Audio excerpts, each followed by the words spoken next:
Hey everyone, it's your buddy back again with another exciting fanfic, which is what if Naruto and Hinata built an empire stronger than Konoha and Konoha begged for help part 2. If you enjoy this story, make sure to hit that like button and subscribe to the channel for more fanfics like this. Now, let's dive right into the fanfic.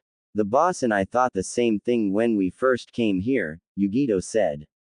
Of course, this was back when Oda had ran the place. It wasn't as lively as it is now. The living conditions were horrible. Oda was leeching off the people, demanding tribute upon tribute. He killed the men who did not comply and raped their wives and daughters. One girl he used as X toy after cutting off her limbs and tongue, after eliminating her family who dared to oppose him. When he got tired of her, he tossed her to his troops. When the boss found her after we had killed off Oda, even he was appalled at the barbarism that Oda had done. He did the right thing and granted her a mercy killing. Temari and Mei paled at Yugito's story. Even the mist swordsman and the other Suna ninja looked sick. The boss spent 3 months consolidating his power base here, Yugito continued. It was then he decided to launch his own war. A war to unify the continents. Most of the warlords here fought only for land and to subjugate the other. He fought to unify the lands under his banner, to bring about an everlasting peace, something that the West has not seen since the era of the Six Paths Sage. From the look of things, he has succeeded, Temari noted. This place feels so alive. Only took the chief 2 years, Zabuza said. I was one of the many who came to his side. All of the tyrannical warlords were wiped out, while those who were smart enough not to fight flocked to his side, while others supported him financially. 1 year to unify the northern region, and another year to unify the southern region. We just celebrated our first anniversary of the empire unification a couple of weeks ago. He should have invited you two here earlier. You would have had a blast. I'm sure we would have, Mei said as the party passed 2 members of the Hellcats, identified by the same type of flak vest that Yugito wore. The 2 Hellcats greeted their supreme commander, to which Yugito responded with a nod. And here we are, Zabuza said as they approached the Imperial complex. The massive doors were open, but were guarded by members of both the Hellcats and the Demon Squad. Passing by their subordinates, Zabuza and Yugito led the visiting party inside the complex. Wow, Mei said, looking around. Nice setup the Emperor has. The Imperial Palace sits at the center of the complex, Zabuza explained. As you can see, the place is heavily guarded by both ninja and samurai. Not only does the Emperor live here, but he also meets with the Imperial Council inside the House of Sovereigns and entertains guests inside the reception hall. We even got some barracks here for them to stay in.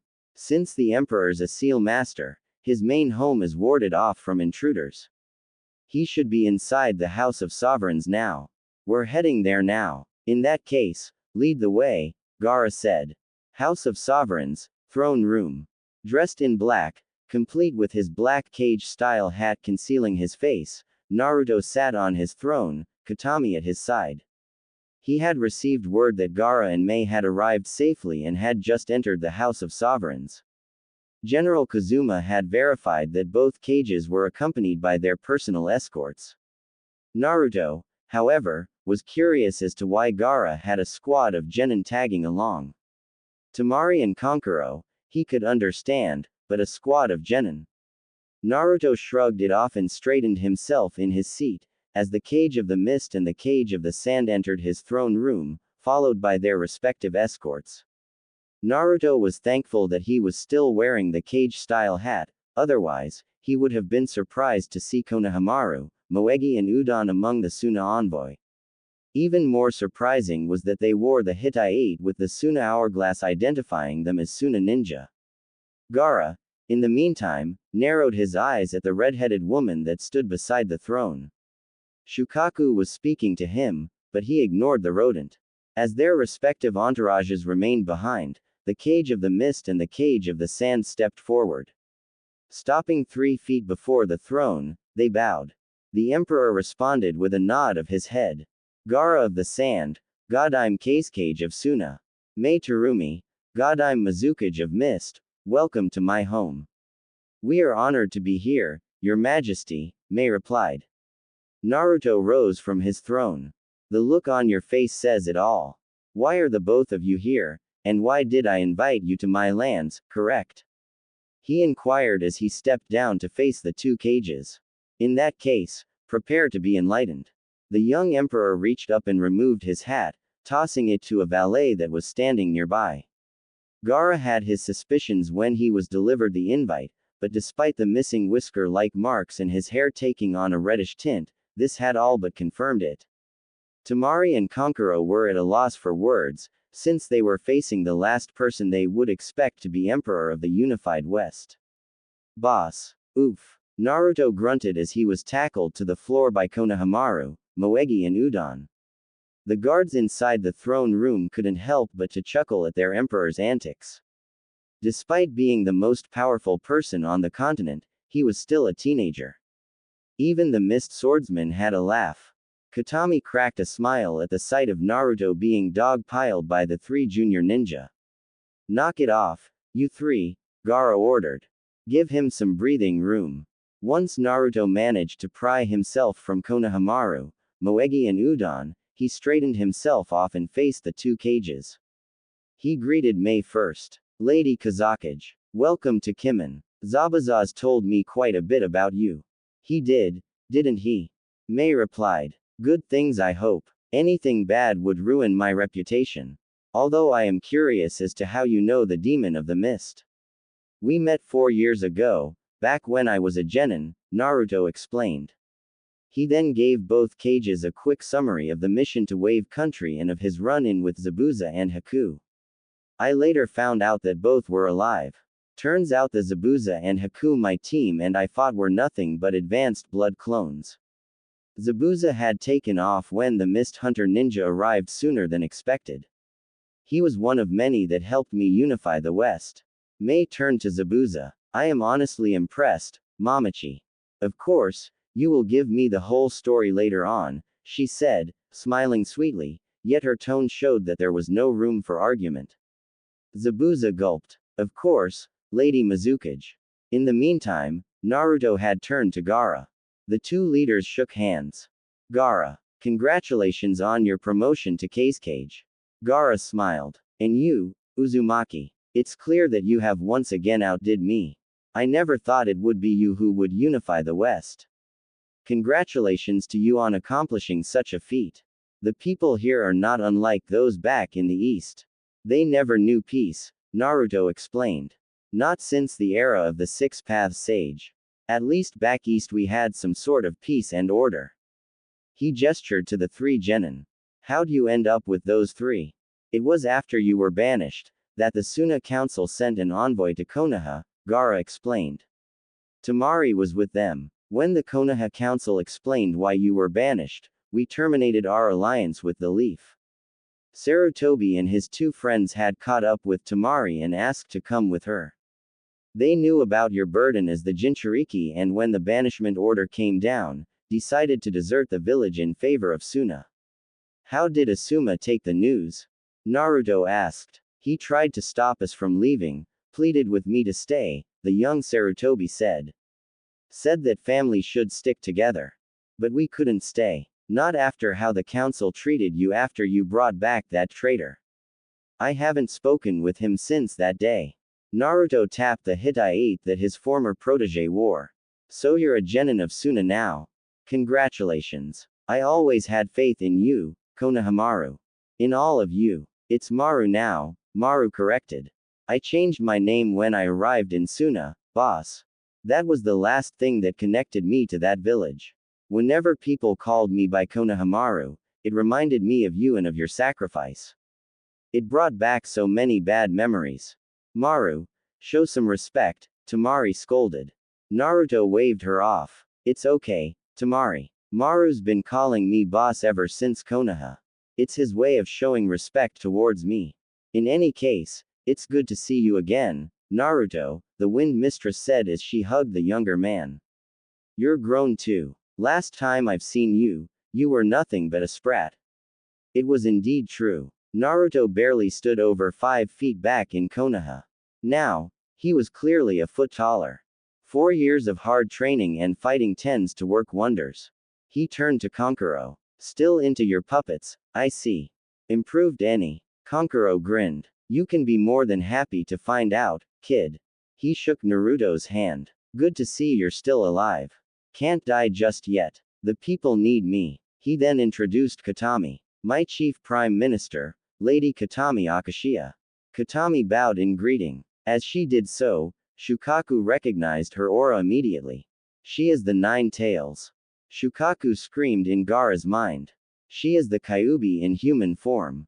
Katami saw the look on Gaara's face and could only guess as to what the one tail was saying to its container. So Shukaku figured it out, huh? She asked, smiling meanly. How is the rodent? Hey, I resent that, Shukaku shouted. Shut up, Shukaku, you're giving me a headache, Gaara muttered. To Katami, he said, is it true? You're the Nine Tails. That I am, Katami confirmed. Tamari and Kankuro blinked. They looked at the female redhead, who was looking on with a smug look. This was the same nine-tailed fox that they seen during the Sunaoto invasion. Maru, Moegi and Udon already knew about Naruto's secret, but was surprised to find out that the Nine Tails was a woman. Are you sure, Gaara? Kankuro asked. She can't be the most powerful of the Biju. That was when Tamari tapped him on the shoulder, before pointing at the Empire's prime minister. When Kankuro looked in her direction, he first felt the wave of killer intent directed at him. Then his jaw hit the ground, as did everyone else's save for Gaara and the Neo Maru Corps. You were saying, Kankuro? Katami asked sweetly as her nine tails snaked around her, her eyes glowing an inhuman red, the pupils slitted. The puppet master waved his hands in a placating manner. Okay, I'm convinced. Please don't kill me. Well, since you said please, Katami replied as the tails vanished, her eyes reverting to normal. Show off, Shukaku muttered. It's true that Katami is the strongest of the tailed beasts, but they are not demons as most people would think, Naruto explained. We Biju are more connected to nature, Katami seconded. But after we were separated from the 10-tailed beast, some pompous little pedant had the brilliant idea to turn the tailed beasts into weapons by sealing them inside humans, creating the Jinchuriki. As to how Katami is free, I studied the seal and reversed engineered it. I freed her with all 9 tails of power. That much is true, Shukaku confirmed it. One thing about us Biju is that we are incapable of lying. Okay, enough talk, Naruto said. You must be hungry and tired from your trip. Consider yourselves guests in my home. He summoned a valet who was standing nearby. Take them to the guest quarters. See to their comfort. Yes, Your Majesty, the valet said. Later on following dinner, Naruto entertained his guests with past war stories. May, on the other hand, had hauled Zabuza off to raid the Imperial Palace's sake stash. It would be late night when a shit-faced Mizukage and a equally sloshed commander of the demon unit staggered into the Imperial Palace's guest room. Zabuza did a face plant into the couch, while May staggered to her guest room. Rather than retire to her own chambers, Katami shifted into her fox form and founded a shaded area within the complex's grounds and fell asleep there. Naruto and Gaara were on the balcony of the guest quarters, overlooking the city. I think it's safe to say that Tamari has fallen in love with Kimon City, Gaara noted. You've proven to be the most unpredictable ninja once again, Uzumaki. You think the city's nice? Wait till I tell her about the hot springs resort in the mountains, Naruto replied. She'll never want to leave then. The Suna Jinchuriki cracked a small grin. I'll bet. Tamari always loved hot springs. The ninja back home always talked about the West, that going there is for the foolish and the crazy. Not even Orochimaru or the Akatsuki would even dare to come here, let alone Konoha. Naruto frowned. He knew that this would come. What's been happening ever since I left? From what I managed to hear, the council pardoned the Uchiha for his attempted defection, Gaara said. They place the blame on both his cursed seal and on you. After your banishment, Every single alliance and trade agreement that Konoha had because of you were dissolved. Wave. Snow. Hot water. Konoha is a virtual pariah in the shinobi world. Wherever they go, they are not welcome. In some cases, they are not allowed entry into some of the towns, forcing their ninja to go in using henges and aliases. I bet they blame me for that too. Naruto was not the least bit surprised with Gaara's reply. They do, the redhead replied. After talking for several more minutes, the two leaders decided to retire for the night. After all, tomorrow would be a big day for all parties involved. The following day, a special meeting was taking place inside the House of Sovereigns. The Emperor had convened his Imperial Council, and this time, the two cages were present. Two more chairs were placed at the head table. Gaara and Mei sat on Naruto's right, while Katami remained on his left. Naruto himself dressed for the occasion, his white shirt, black vest, long coat, pants and boots, while Gaara and Mei were in their respective cage robes of state. This meeting of the Imperial Council is now called to order, Naruto announced. It is my honor and my pleasure to introduce to this council, Godime Kazakage Gaara of the Sand. Gaara rose from his seat and bowed. And Godime Mizukage Mei Terumi. Mei followed suit. Once both cages were seated, Naruto continued. This is the Imperial Council. You already know my Prime Minister, Katami Akashiya. After Naruto got through introducing the council members to the two cages, the meeting was underway. Thanks to our Emperor, the Empire is strong, Sanshi began, but even the strongest of the nations can use an ally or two. His Imperial Majesty spoke highly of you. Lord Kazekage and General Mamachi also praised your leadership abilities, Lady Mizukage. Which is why we are here to discuss terms of a military and trade alliance. Go on, Gaara prodded. At Naruto's nod, a valet approached the head table and placed two binders in front of Gaara and Mei before retreating back to his original post. The terms are agreeable and very generous, Sanshi continued. We already have branches of the Pakera merchant house in both Suna and Mist, which is already covered in the trade agreements. As for military aid, it's really quite simple. If you ever need a hand, then the Empire will come to your aid. There's a catch, isn't it? Mei asked, leafing through the document. Yes, Naruto replied. Only one condition. That the both of you will allow an imperial consulate in your respective villages, and in response, I will allow a Suna and Mist consulate to be placed here in the capital. Of course, my representatives will follow and honor the rules of your respective villages, and your representatives will honor and respect the rules of the empire. The representatives you appoint will answer directly to you, and the same applies with my representatives. As an added bonus, you get your products at a reduced price through the Pakera shops. Can we assign a garrison of ninja to defend the embassy if necessary? Gaara asked. Naruto nodded. I see no problem with that, as long as I can do the same. There's 2 compounds in the city that are empty. You can use them if you wish. So, do we have an agreement? Gaara and Mei exchanged glances. It took them only a moment to decide. Within seconds, their signature and their Henko seals was on the documents, followed by Naruto's own. 1 month had passed since the unified West, Suna and Mist had formed their alliance. Their respective consulates were in place in both East and West. In Kimen, the Suna representative was Temari herself, having volunteered for the position. Her reason? She wanted a change of scenery and she had grown quite attached to the imperial capital.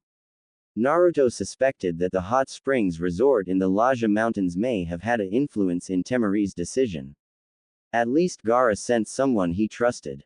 Mei had sent a former Mist swordsman who was also a relative of hers as the Mist representative. In truth, her family had adopted him and he took on their family name. Takeshi Terumi. Naruto had emerged from a meeting of the Imperial Council in high spirits. Ever since Yukie had started to film her movies here, the Western Empire has seen a major boost in tourism, particularly at the resort towns of North Tomo in the northern region and Tears Point in the south. Even the annual tournaments were beginning to draw in ninja from the east, hoping to make a name for themselves by taking on the best the West has to offer. They all failed miserably. The main reason for Naruto's good mood was that he had no paperwork to do. Actually, he did, but he left that to the shadow clones, allowing him to meditate and train. He was a hands-on type of emperor, but even he needed a break from the paperwork. Upon exiting the House of Sovereigns, Naruto was met by Asuna Junin, one of many who was part of the Suna garrison assigned to the Suna consulate. He was accompanied by Maru, Moegi and Udon. Lord Emperor, the Suna ninja greeted, taking a knee. Hey, boss, the three genin greeted, bowing to the older teenager. Maru, what are you three doing here? I thought you were in Suna, Naruto said. Ordering the Junin to rise, he asked, what is it? The Suna ninja produced 2 scrolls with the Suna seal. From Lord Cage, he said before vanishing in a poof of smoke. Naruto looked at the scroll for a moment, before breaking the seal and opening it. It was a note, from Gaara to him. Lord Namikaze, if you are reading this, then Sarutobi and his friends have arrived safe and sound. The Chunin exams are 6 months away and their Junin sensei was injured in a minor skirmish with ninja from the cloud. I have no other Junin to spare at the time, which is why I have sent them to you. Sarutobi and his friends look up to you and respect you a great deal, as I have seen back during the Chunin exams in Konoha. I am asking that you train these 3 for the upcoming Chunin exams, which will be held in Suna. Enclosed in the second scroll is their files and their specialties and weaknesses. I have already notified Tamari at the Councilate. Consider this their first S-ranked assignment. I know that you will not disappoint me, Lord Emperor. I am expecting great things from these 3. Gaara of the Sand, Godime Cage of Suna. Well, boss, Maru prodded. What does it say? Naruto smiled at the younger genin. You 3 are as of this moment, on your first official S-class mission. Really? Awesome, came the reply from the trio. Your mission is a 6-month assignment from the Cage himself, Naruto continued. He has left the 3 here in order to train for the upcoming Chunin exams. As the 3 genin cheered, Naruto flagged down a passing valet. These 3 are considered guests in my home. Show them the guest quarters and get them settled in. The valet bowed. Yes, Your Majesty. Naruto turned to the 3 genin. Follow her inside. She will get you settled in. Maru and his teammates nodded eagerly and followed the valet towards the Imperial Palace. The Emperor turned on his heel and entered the hall. As he headed for his office, he undid the second scroll and began to read it. Maru's specialty is ninjutsu, just like old man Sachirobi. Moegi knows the basics of medical ninjutsu, and Udon shows promise in hand-to-hand combat, Naruto thought as he continued to read. They're a bunch of misfits, but they show promise. Kinda reminds me of myself when I was younger. This can be interesting. Rounding the corridor, he saw Sanshi chatting with Hayate Okajima, Kokura Yamada and Kota Chiba. Before they could say anything, Naruto had beaten them to the point. You 4, my office. Curious as to what their emperor would want, they followed him inside. 10 minutes later, Maru Sarutobi, Moegi and Udon stood before the emperor, the boy that they had long since admired since their days back in Konoha. And he was not alone. Standing alongside Naruto were 4 people that they recognized from their last visit. Naruto had explained the request from Gaara in regards to the 3 kids standing before them, and had requested that they assist in their training. Not one to back down from a challenge, Sanshi and the 3 council members agreed. Gaara's entrusted you 3 to my care, to train you for the Chunin exams, Naruto intoned, his face serious. But I cannot do this alone, which is why I enlisted the help of these 4 upstanding warriors. I fought with them during the Unification Wars, and I trust them with my life. Mondays, I will teach you taijutsu, as well as chakra control and endurance training. Tuesdays, Sanshi will train you 3 in basic weapons combat and tactics. Wednesdays and Thursdays, I got something special planned. Maru, you will learn ninjutsu from Okajima. At that, the Tengu bowed. Moegi, As you are studying to be a medic ninja, you will spend time with Yamada. Kota bowed as well. And Udon, you will receive intermediate and advanced taijutsu training from the Chiba clan, mostly from Takuma. The Chiba clan head followed suit. Sanshi sized the 3 Suna genin up. So, this is your little pet project. Train these 3 into battle-ready ninja. You got your work cut out for you, chief. Maru puffed at that insult. Hey, I'm gonna be a great ninja. Like the boss and my grandpa. Sanshi looked at Maru. And who are you? Maru Sarutobi. Sanshi recognized the name immediately. Sarutobi. Your grandfather was Hiruzen Sarutobi. You knew him. Knew him. I fought him when I was younger, Sanshi replied. The chief admired him a great deal. As did I. Good man, good ninja. Although it's a bit late, the chiefs told me about his passing. You do have my sympathies. They're a group of misfits, but they got heart and guts, Naruto added. That goes a long way. I see in them plenty of potential. Potential to even surpass me. They got spirit, too, Okajima added. I'll send in one of my best ninja to assist in the training. You have the full support of the Okajima clan in this, chief. Naruto turned to the 3 Suna genin. I will warn you in advance. These 4 are not to be taken lightly, as am I. We will push you to the extent of your abilities. We will be hard, but we will also be fair. I will not make the same mistakes as Hatake did with myself, the emo and the banshee. You will receive equal training. And I will be in contact with Tamari, who will be passing on your progress reports to Gaara. By the time the Chunin exams come around, you 3 will be the talk of the town. Do I make myself clear? Yes, boss. Maru, Moegi and Udon shouted in chorus. You 3 will have the weekend off, Naruto said as he dismissed the 4 council members. Come Monday, your training will begin. There will be risks, but the rewards will be great. Konohagakure, the following day. Inside a hospital room, a very pregnant Kurenai Sarutobi kept a silent vigil over her husband. Hidan had worked Asuma over pretty good with his ritual and curse jutsu. The Sarutobi clan head had multiple cuts and lacerations, some minor, others serious.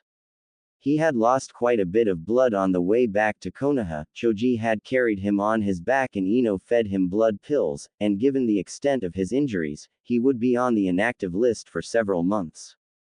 But he would survive. You die on me, Asuma, and I will kick your SS for making me a widow and a single mother, Kurenai hissed. Inside the Hokage's office, a battered and bruised Shikamaru, Ino and Choji gave their report to Tsunade. Also present were the 2 senior advisors, Kaharu and Hanmura, and the Warhawk, Danzo. It was only after we had regained consciousness that we saw the bodies of the 2 Akatsuki, Shikamaru explained, holding an ice pack to his head. The bounty station verified them both as Hidan and Kazuku, both S-class missing ninja, both were members of the Akatsuki. And both were killed by the same man we fought, Ino seconded, also holding an ice pack to her face. Describe this man, Danzo commanded. Tall, maybe about 6 foot even, Choji said, holding his own ice pack to his nose. Dressed in black, Junin flak vest, pants and boots. He wore a cage-style hat to cover his face. He was armed with a sword, but did not use it against us. We saw no Hittite identifying him as a missing ninja. Mercenary, perhaps. Danzo muttered. Someone who was able to kill 2 ninja who were deemed immortal is someone to be watched. There's something else, Shikamaru said. Sensei said that the man saved him from being killed by Hidan. I don't buy it, Tsunade said. Whoever this man is, we need to know if he is friend or foe. Bring him in for questioning. Any capable Chunin or Junin should be up to the task. Danzo bowed, albeit mockingly before he and the 2 advisors exited the office. Upon going his separate ways from the 2 advisors, Danzo summoned Sai. He had plans to make. Journal of the Emperor, Naruto Namikaze. Konohagakure no Sato, the following day. Upon their return to the village, Asuma Sarutobi, along with Shibi and Shino Aburame headed straight to the Hokage Tower to deliver their report. Asuma had been released from the hospital the previous week, and was assigned patrol duty so he could get back into the niche of things. Instead, he and the two Aburame stumbled upon Itachi and Kisame near the lightning border and witnessed a confrontation with the man in black over Utakata. Only the shinobi half of the Konoha Council was present, as Tsunade had ordered the civilian half to leave, as she was getting tired of their rampant stupidity, especially from Asuna Haruno. The civilian council wanted to place Jiraiya inside the bingo book as an S-ranked missing ninja, but Tsunade had refused. When they did it regardless, placing the Toad Sage as an S-ranked criminal with a retrieve on-site order, the Fire Daimyo was furious. Tsunade had suspended the civilian side of the council for a month without pay, while the Fire Lord reduced Konoha's military aid by half and sent their B and A ranked assignments to Wind Country for the next year. Jiraiya was no traitor, as the Toad Sage was in contact with the Fire Daimyo himself, and was granted immunity after leaving Konoha. Suffice to say, Jiraiya was taken out of the bingo book almost immediately. Even Danzo was against the council's move, which was surprising to most people. After all, Jiraiya was more useful alive instead of dead. Tsunade and the shinobi half of the council listened to the report with great interest of the confrontation with the man in black in the Akatsuki. Also present was Sasuke Uchiha, recently promoted to Junin. It was through his hard work, not because of his name, that Tsunade finally relented and allowed him to take the Junin exams. But Sasuke knew that Tsunade despised him for his role, which led to Naruto being banished. Sasuke was also interested in the man in black. He has, after all, came out victorious against the best Konoha had to offer. Now, he fought his brother and his partner and had soundly defeated them in battle. So it's true, Tsunade said. The Akatsuki are gathering the Jinchuriki. She only hoped that Naruto was safe. Jiraiya was no help, since he has deprived the Leaf his spy network. That can prove to be a problem for the Akatsuki, Shikaku Nara pointed out. Yugito ni, the container for the two tails, has disappeared following Uzumaki's banishment. And just recently, Han and Roshi have also vanished. The Akatsuki did not intercept them. If anything, I'm willing to bet that the man in black has something to do with those incidents. Sasuke winced. Uzumaki. He still blamed himself for his attempted defection. Naruto was banished for simply doing his job in bringing him back. He kept his distance from Kakashi and Sakura. Kakashi had pretty much abandoned Naruto, while Sakura still called for his death behind Tsunade's back. In the months following Naruto's banishment, even he saw that things had went bad for the Leaf, despite what the civilian council had said. Konoha had lost every single trade agreement and alliance it has forged because of his former teammate and has become a virtual pariah in the shinobi community. Iruka Umino was dead, having committed suicide in the months following Naruto's banishment. Like the others, he had forsaken Naruto in his time of need. It was Sasuke who had found his body, having slit his wrists with a kunai, unable to live with the guilt of betraying Naruto. Sasuke covered up the suicide in his official report, claiming that Iruka had simply lost the will to live. He was buried in the Konoha graveyard. Only Tsunade knew the truth. Iruka had left behind a suicide note. All it said was, "I'm sorry. He deserved better. We do not deserve his forgiveness. We all abandoned him in his darkest hour." On Tsunade's orders, Sasuke incinerated the suicide note. Tsuki and Ayame's business were hit hard in the following months. When confronted by Asuna Haruno, they refused to recant and declare Naruto a demon. The civilian council, led by Haruno, had virtually boycotted their ramen shop. In retaliation, Tsuki and Ayane closed down and moved to Wave Country, where the people welcomed them with open arms. Sasuke had heard that Ichiraku's was doing a lot better than it did back when it was in Konoha. The man in black has proven to be a worthy adversary, Asuma continued. We also gained some new information regarding him. Such as, Shuza Akamaiki prodded. He has a bloodline, Shino said. He didn't say its name, but gave a detailed description as to what it can do. Captain Sarutobi stated in his report in regards to the confrontation with Hidan and Kazuku that Hidan's immortality was nullified with his seals. It's the most logical conclusion that the man is a top-notch seal master, of which he verified when he fought Itachi Uchiha and Kisame Hoshigaki. He said that not only his bloodline boosts the seal's effectiveness, Asuma continued, but casting genjutsu on him would not work, as his bloodline makes him immune, as Itachi failed to pull him into Tsukiyomi. It also nullifies the Sharingan's ability to copy jutsu. Lastly, his bloodline also allows him to cast senjutsu-level jutsu. No wonder why my Sharingan didn't work, Danzo thought, remembering the confrontation at the ruins of Chiraku's temple. But this boy is proving to be even more interesting every time I hear about him. I was careless the last time. He is a perfect candidate for being Konoha's ultimate weapon. Next time I see him, I will take him down. After defeating both Uchiha and his partner, he started to leave with his entourage, but he stopped and looked right at me, Asuma noted. His face? Did you see his face? Koharu demanded. Asuma shook his head. No, not his face. I saw his eyes. They were the color of pure gold. Then he turned and walked away. He had what he came for, so fighting us would have been moot. The bloodline could have something to do with his eyes, Shibi said. But that is just an estimated guess at best. Lady Hokage, this is very unnerving news, Hanmura said. We should place this man in the bingo book as a ranked criminal with orders to retrieve on sight. Whoever this man is, he has not killed any Konoha ninja, the Godime replied. And you know the law, Mitokado. Unless a Konoha ninja dies at his hands, then we cannot place him in the bingo book. I honestly think that the civilian council's stupidity is rubbing off on you and Koharu. Ignoring the blubbering advisors, Tsunade continued. My order still stands. Find him and bring him in. I don't care if you have to use diplomacy or brute force. At that, Sume Inuzuka smiled.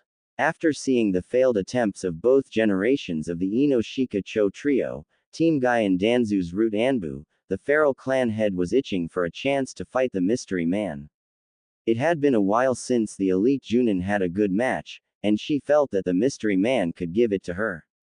Snafu's notes. Next chapter. The Inuzuka and Kakashi vs Naruto. No flashback this time around for this match. Oh, and in case you didn't notice, there's some Duke Nukem references in Naruto's dialogue. Inside a deserted bathhouse, Naruto cursed to himself for the 6th time that morning as he received the memories of the clone he had left at the hot water capital. The new hot water daimyo had sold him out to the squad of Konoha ninja that were heading this way in exchange for a hefty reward.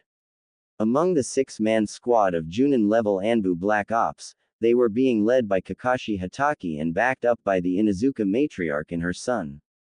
Naruto was in hot water country with his elite guard for an overnight stay before heading over to Spring Country. He was smart enough not to trust the COC. Why young daimyo, who had ascended to the position following the death of his father.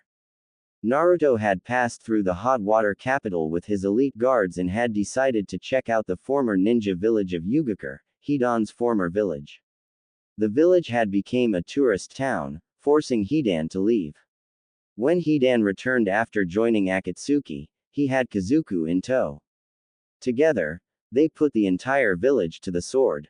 Only 5 survivors had escaped the village, and Yugakure was abandoned.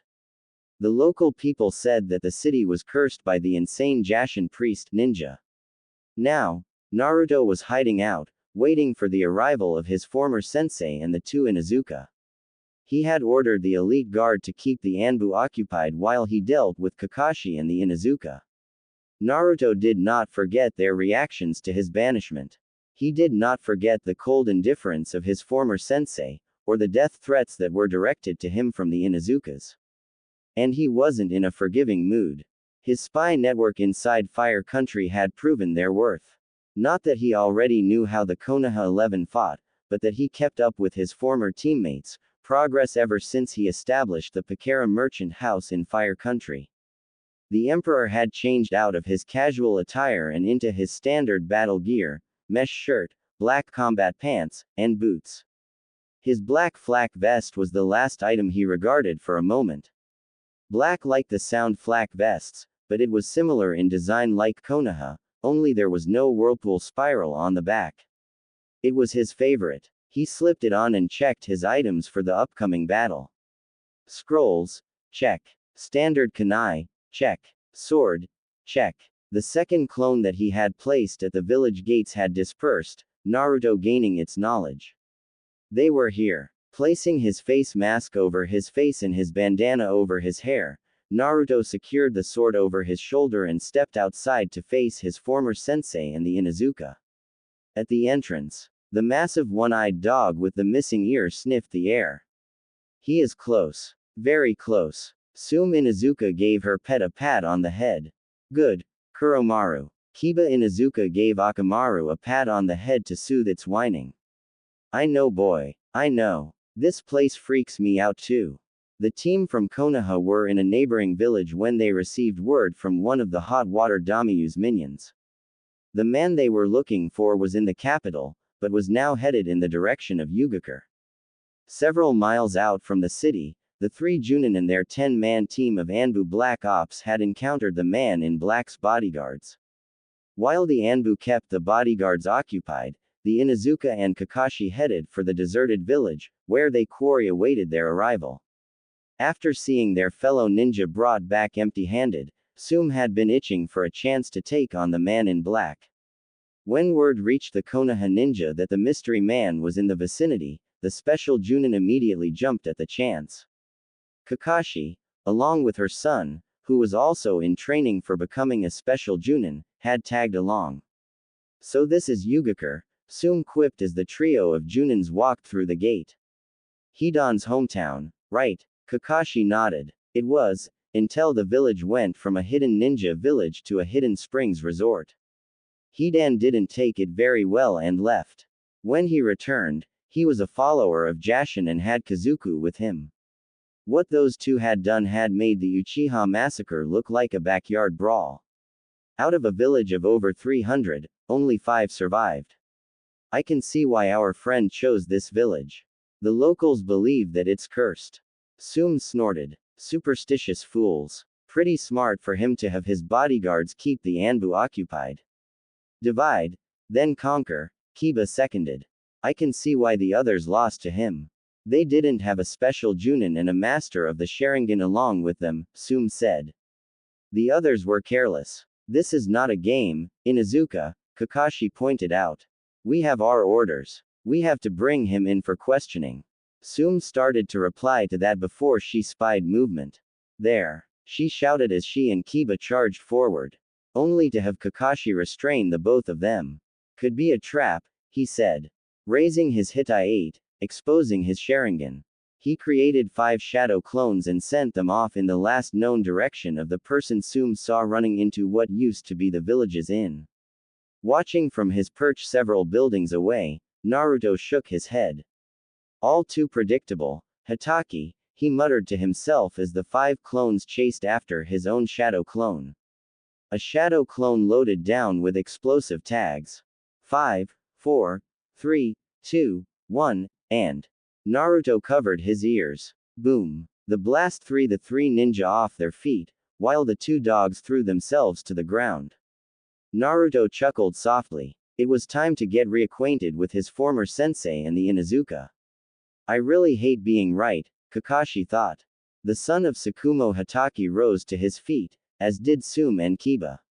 You two okay? Sume nodded. Yeah, Kiba grunted in response. Looks like you called it right, Hitaki. It was a trap.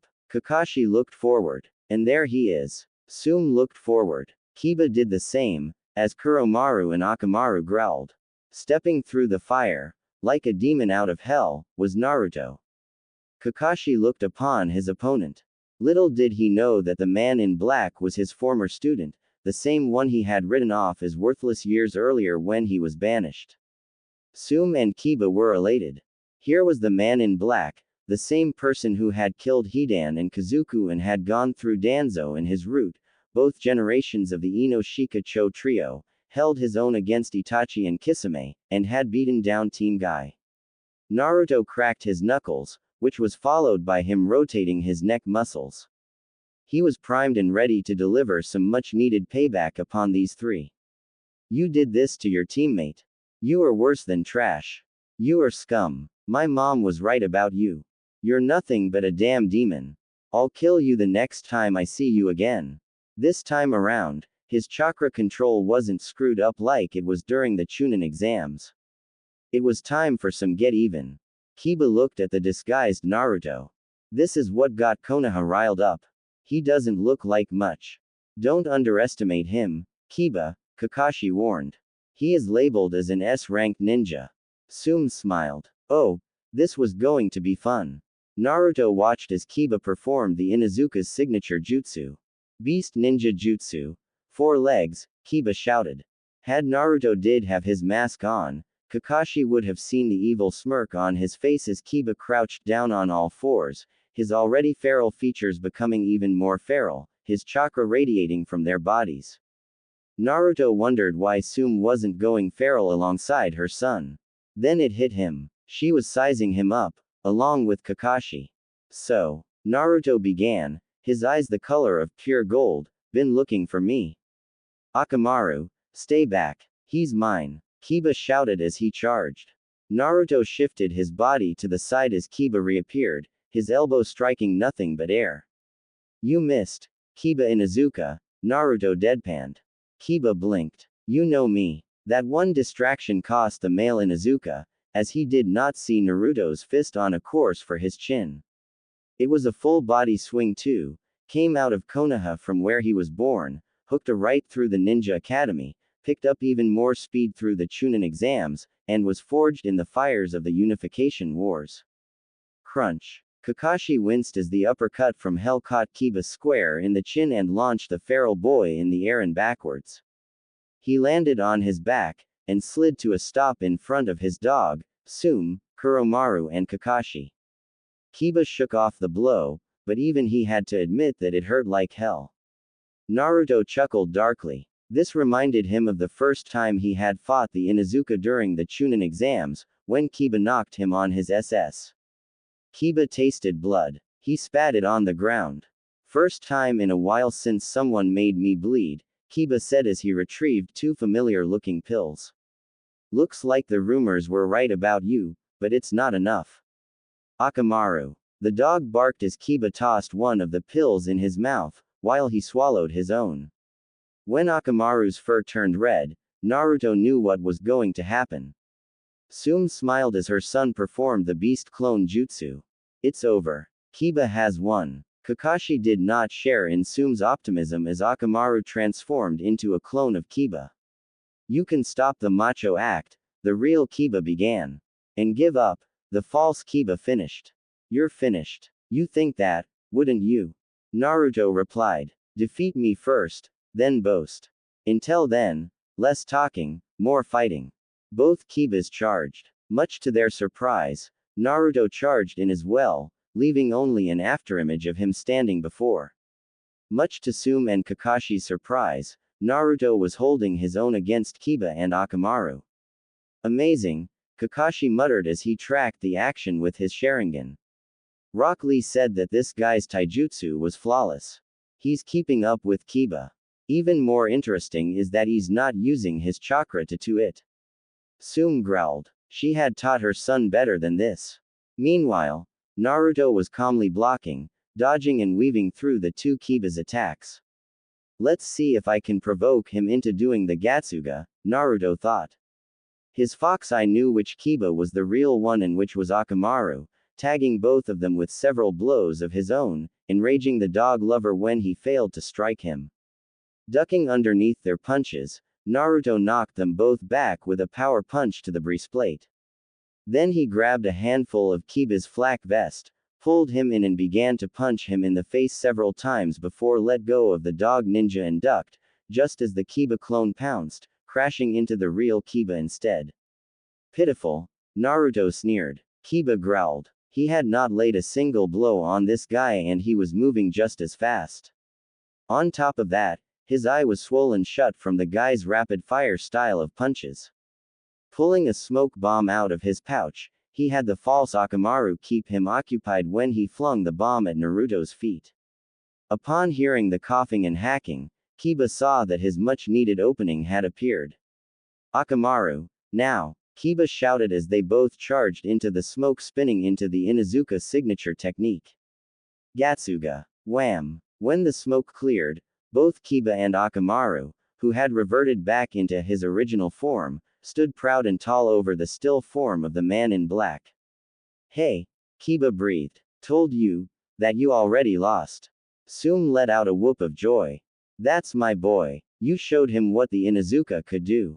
Her and Kiba's elation was short-lived, as the body of the man in black vanished in a poof of smoke. Kakashi spied movement from above and looked up. Kiba, watch out! Kakashi shouted, pointing upwards. Kiba looked up, just in time to see Naruto sailing at him as he finished off several seals. Wind release. Deadly tempest. Kiba didn't know what hit him. All he felt was a blast of supercooled air that struck him with the force of a stampeding bull, which. All too easy, Naruto replied as he rose to his full height. Impressive, Kakashi thought. When Kiba threw that smoke pellet, he used a shadow clone while he escaped. I barely registered him jumping into the air. He masked his chakra while at the same time, using it to escape the Gatsuga. His mastery of battle tactics is on par with the Nara. And that jutsu. Sume shook her head. Kiba, you idiot. As Akamaru reverted back to its original form, Kiba said one thing before losing consciousness. Mama, I hurt. Kuromaru, ready? Sume asked as she rose to her height. As always, Kuromaru replied. My son may be Junin, but he still has a lot to learn, Sume said. She then activated the beast mimicry, followed by the beast clone, transforming Kuromaru into a clone of herself. I am the matriarch of the Inuzuka clan, Special Junin Sume Inuzuka. You have proven to be a worthy adversary in your encounters with my fellow ninja. But it ends here. Then show me, Sume Inuzuka, Naruto replied as he went into another stance, think Guken's stance from SSF4. Show me what a special Junin can do. There was no arrogance in his voice. His tone was casual, borderline cordial. It then dawned on Kakashi. He was toying with them. Sume, stop. Too late, Sume and Kuromaru charged. Claws outstretched, the two Sumes attacked. This time around, she didn't make it easy for Naruto. The Emperor took one step back in order to keep Sume from clawing his face off, allowing the Sume clone to catch him with a dropkick to the chest, causing him to stumble. Capitalizing on her advantage, Sume pressed on the assault, succeeding in tearing a gash in Naruto's flak vest. I'll tear you apart piece by piece, if I have to, Sume snarled. Trust me, it won't come to that, Naruto replied, right before unleashing his own counterattack. Sume felt the air rush out of her lungs when Naruto punched her hard in the stomach, followed by an elbow to the gut. The Sume clone got a knee to the chin when it tried to sneak attack from behind. It was at that moment that Kakashi realized that Kiba was gone. Suga. Crunch. Kiba had struck from behind when Naruto was distracted by Sume. The impact of the blow had sent Naruto crashing through a wall. Catch me off guard, will he? Kiba said as he took a knee, the Suga taking a lot out of him. Never underestimate the Inuzuka clan. Sume smirked as Kuromaru reverted back to his usual form. Sorry, Hitaki. Looks like you get to sit this one out. The honor of capturing the man in black is ours. Kuromaru, Akamaru, retrieve our prey. Kuromaru and Akamaru barked in response and rushed in after Naruto. Kakashi could not shake off the feeling of dread that was creeping in his gut. That was too easy. Unless. His fears were verified when the unmistakable sound of a trap were sprung, the victims being the two dogs of the Inuzuka. Naruto stepped out of the hole he had made, looking worse for the wear, but still able to fight. His flak vest and mesh shirt were shredded from Kiba's Suga. That hurt, almost, he said as he discarded the shirt and vest, leaving him gnawed from the waist up. Kakashi took notice of the numerous scars on his chest and torso, think the smaller scars Kazuya has on his body, a sign of a battle-hardened warrior. Where's Akamaru and Kuromaru? Tsume demanded. I didn't kill them, Naruto replied. They're incapacitated, but alive. You were holding back all this time. The way Kakashi had said it was as if he was stating a fact. Of course, Naruto replied as he prepared himself for the upcoming assault. No matter how random things are, I always have a plan. And half of that plan has been executed by removing those walking fur coats out of the equation. The second half is simply beating you three down. Assuming his fighting stance, he said, so, who wants to dance? Shut up. You talk too much. Kiba shouted as he charged. Kiba, wait. Both Kakashi and Tsume shouted. Too late. Kiba's hot-headedness had cost him. Crunch. Naruto's fist had broken Kiba's nose.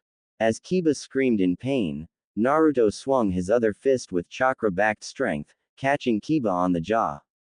The sickening crack that followed had verified that Kiba's jaw was broken. The male Inuzuka was sent flying before falling into a heap on the ground. Kiba, Tsume screamed. Naruto smirked evilly. Kiba was just too predictable.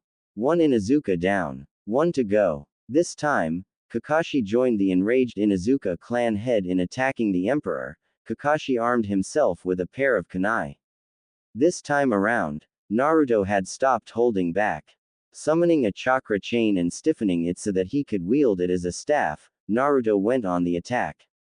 He slapped the kunai out of Kakashi's hands and swept him off his feet.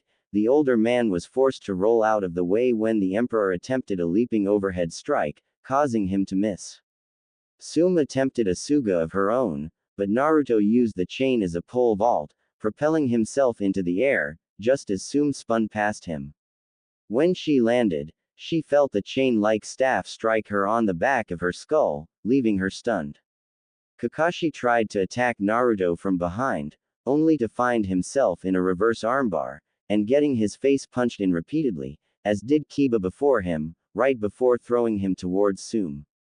The Inuzuka matriarch jumped over Kakashi and went on the attack. Naruto's fist bounced off her head, followed by the punch to her breastplate, which despite the flak vest, still hurt like crap. The roundhouse kick to the side of her head sent her spinning to the ground. Kakashi retrieved his kunai and lunged forward, but Naruto elbowed him in the face, grabbed a handful of his hair and with one blow, ruptured his left eye socket. Twisting his former sensei's body so that he was bent and facing the ground, Naruto slammed his knee into his face before grabbing his jaw and flung him away. Tsume recovered and caught Naruto, raking her nails across his torso. Naruto simply ignored the pain and continued to fight. Ducking under a claw swipe to the face, Naruto punched Tsume's torso with 20 blows in the space of 3 seconds, followed by a right cross which busted her lip, and a kick to the chest, knocking her back. Naruto turned to Kakashi, who was just finishing up a long string of seals.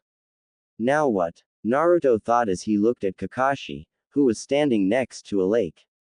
Monkey, bird, young water, rat, boar, bird. His eyes widened as he recognized the jutsu, as it was also used by Zabuza and Haku. Oh, crap. Water release.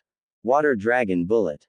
Kakashi shouted. Naruto's reaction was instant. When the massive water dragon reached its apex, Naruto began his own set of hand seals.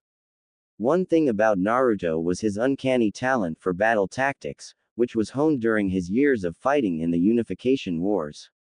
As Kakashi and Tsume watched, Naruto countered Kakashi's jutsu with his own, just as the water dragon dove for him. Fire release. Deadly tempest. Naruto bellowed. The vortex of superheated air crashed into the water dragon, canceling the other out. It also had the effect of blanketing the entire area with steam. He knows fire jutsu as well. Kakashi wondered as he felt Tsume back up to him. Damn it. Asuma and the Aburame called it right. His eyes are blocking the Sharingan's ability to copy his jutsu. Where is he? Tsume demanded. I can't see anything. We have to wait until the steam clears. Naruto. In the meantime, could see everything. Deciding to incapacitate Sume first, he created a shadow clone to get her attention. The decoy worked, and Sume went after it, ignoring Kakashi's yells for her to stop. Suga. Sume screamed as she drilled through the steam, striking the decoy in the back. Had she been paying attention, she would have saw that it was a clone. Once she landed, Naruto struck with brutal efficiency. Sume spun around, and threw one clawed hand at Naruto, only to have the younger man grab her wrist. When she tried to attack him with her other hand, he did the same. Tossing his head back, Naruto smashed his skull into Sume's face, breaking the cartilage in her face before letting her go. Interlocking his hands together, he delivered an upward hammer blow which knocked her into the air, before slamming her back to the ground with a downward hammer blow. Sume felt his foot in her back. Then she felt the two punches mid-torso, which was followed by the elbow into her shoulder, which broke her collarbone. Kakashi heard the scream from the Inuzuka matriarch and rushed to her last location. There, he found her, whimpering, holding her shoulder with her remaining hand, blood flowing freely from her nose. She would be of no use now. By that time, the steam had cleared. Kakashi was alone. Sume and Kiba were both down. All that remained was him and Naruto. Naruto faced down his former sensei. All the memories of him favoring Sasuke over him came flooding back in an instant. The wave mission, in which he and the Banshee were ordered to practice tree climbing and chakra control while he trained his precious Uchiha. The Chunin exams, in which he had told Naruto that he was training Sasuke and not him. And that day when he was banished for simply doing his job, and Kakashi was one of many who had condemned him. So what, Sasuke had been returned battered and bruised. The life of a ninja was full of risks. Kakashi didn't blink when he noticed the Chidori wound in his shoulder. Can't use the Sharingan, Kakashi thought, hoping that his only memento of Obito was not damaged. Kiba and Sume are down. I'm gonna have to use the Chidori when I get the chance. That was all Kakashi could think before Naruto was upon him. The Anbu captain could do nothing but block as his unknown to him former enraged student unleashed nearly 3 years of pent-up frustration and anger upon him. Kakashi coughed up blood as he felt several of his ribs break from the onslaught. The man in black was unwavering in his assault upon him. Even more worse, whenever Kakashi tried to counterattack, it was as if the man in black was reading his every move. His counter-strikes were indeed brutal. In desperation, Kakashi performed a substitution, appearing behind Naruto while he had punched out a log that took Kakashi's place. Chidori. Naruto wasn't going to fall for that again. Imperial style. Flash step, he whispered. Naruto had derived the flash step from the Hirishin. He already can move just as fast as Lee without the weights, but using chakra to boost his agility, he found he could move fast to the point that he would leave an afterimage without the signature yellow flash. Something that Kakashi had found out the hard way, as he realized way too late that Naruto was behind him. With a yell, Naruto nailed Kakashi with his final attack. Boot. Gyaaaaa. Naruto's revised version of the 1,000 Years of Pain had met its mark, and sent Kakashi flying. The Junin landed hard on his right side when he was sent crashing through a tree, the impact breaking his right arm and leg. Kakashi whimpered as he tried to get to his feet, but to no avail. Finally, Kakashi lost consciousness. Naruto took a moment to get himself under control. Looking around, he saw that all 3 Konoha Junin were out cold, but alive. When Yahiko and the rest of the elite guards had showed up after blowing past the Anbu, they found Naruto crouched over Kakashi. The reason being, Naruto remembered Kakashi having one of his father's Hirishin kunai in his possession. Said kunai was now in Naruto's hand, having pilfered it from Kakashi's effects. You of all people don't deserve this, Naruto said as he pocketed the kunai. You, Kakashi Hatake, abandoned me in favor of the Uchiha. I am not the scum you once proclaimed me to be. You are. Boss. Are you all right? Yahiko asked. Naruto nodded. I'll live. Let me grab my things. It seems that hot water country is not worthy of having a Pakera branch here. It's time for us to leave. Once Naruto had gotten his belongings, he performed the demon's gate jutsu. By the time the second squad of Anbu had arrived, all they found were 2 dogs in a net, and 3 broken Konoha Junin. Konoha Hospital, Konohagakure, 2 days later. While taking their daughter for a routine checkup, Asuma and Kurenai Sarutobi decided to check in on Sume Inuzuka. The Inuzuka matriarch was in her son's room. Sume's arm was in a sling, her collarbone reset, as was her nose, as the bandage over that was any proof. Kiba was out cold, his jaw having to be rewired, his nose also reset. Akamaru and Kuromaru, who were on the ground resting, raised their heads, but calmed down once they saw that it was the Sarutobi clan head and his wife. Asuma knew the Inuzuka clan head for many years, as did Kurenai, since they both were on the same team together back when they were younger, and despite everything, they remained friends. When Kiba had told Sume that Kurenai was his Junin instructor, she approved of the decision. So how is he? Kurenai asked of her former pupil while Asuma petted both Kuromaru and Akamaru. Not as better off as me, Sume replied, subdued, gesturing to her sling. The Godime had to rewire his mouth shut. Looks like we'll both be out of action for the next couple of months in order to heal. So what happened? We received word from the new daimyo in hot water country, Sume began. Said that the man in black was in the area, heading for Yugakure. Kiba, Kakashi and I were close by. We waited for a backup of Anbu to show up before we gave chase. The man's bodyguards intercepted us, and the Anbu held them, allowing us to continue on. We found in Yugakure, and this is the result. Asuma winced. Ouch. Looks like you 3 pissed our friend off. Sume chuckled bitterly. You should see Hatake. He had the worst of it. 12 broken ribs in both his right arm and leg broken. But that's not the worst of it. From what the Godime has told me, not only will he be out of action for close to 6 months, but he won't be able to sit right for the next couple of weeks. Just what did he do to him? Kurenai asked. Remember that joke jutsu that Kakashi likes to do? Asuma knew what Sume was talking about. The 1,000 years of pain. What about it? Looks like our friend did it to Kakashi, and he didn't use his fingers. He used his boot instead. Asuma winced. Ouch. Really hate to be him. Talk about the final indignity. Konohagakure no Sato, several days later. Tsunade's voice rang throughout the village. You did what? Asuna Haruno sniffed as she ignored the furious looks of the shinobi side of the council, while the civilians looked smug. We voted to reactivate Sasuke Uchiha as an active ninja. As of this moment, his house arrest has been lifted. Tsunade was furious. I did not agree to this. Only I can lift his punishment. If it's any consolation, most of the shinobi half voted against it, Asuna replied, but the votebreaker came from Lord Hyuga himself. Whether you like it or not, Sasuke Uchiha is now an active ninja of Konoha once again.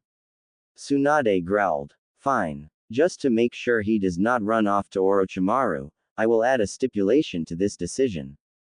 I will assign Captain Hatake and Captain Mitarashi to his detail. If the Uchiha attempts to run to Orochimaru, if he even farts in Oto's general direction, he will be immediately executed. You can't do that, Asuna shouted. I just did, Tsunade replied, radiating killer intent over the council. It's high time that you civilians remember who is running the show. This is a shinobi village, and no civilians should have no say in shinobi matters. This has gone on long enough. You seem to forget yourself, Senju, Asuna replied with a smirk. We can just as easily remove you from office. We have the wealthy and the men of quality in our ranks. And I have an army of pissed off, underpaid shinobi, Tsunade countered, slowly rising from her seat, glaring daggers at the arrogant Haruno, her voice rising in anger. An army of pissed off, underpaid shinobi who blame you and the civilian council for the mess that we are currently in. An army of pissed off, underpaid and potentially moonicious shinobi that at my command, will roast and eat your men of quality, in the ashes of the town square. I will say this only once. Cross me again, and the Uchiha massacre will look like a village dance compared to what I will do. Furthermore, the civilian council and Hiashi Hyuga are immediately suspended for the rest of the month without pay. Get the hell out of my sight.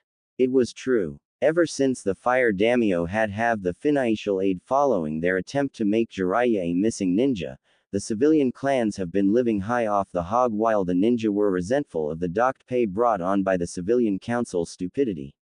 Even Danzo, who orchestrated Naruto's banishment, was furious over the council's arrogance.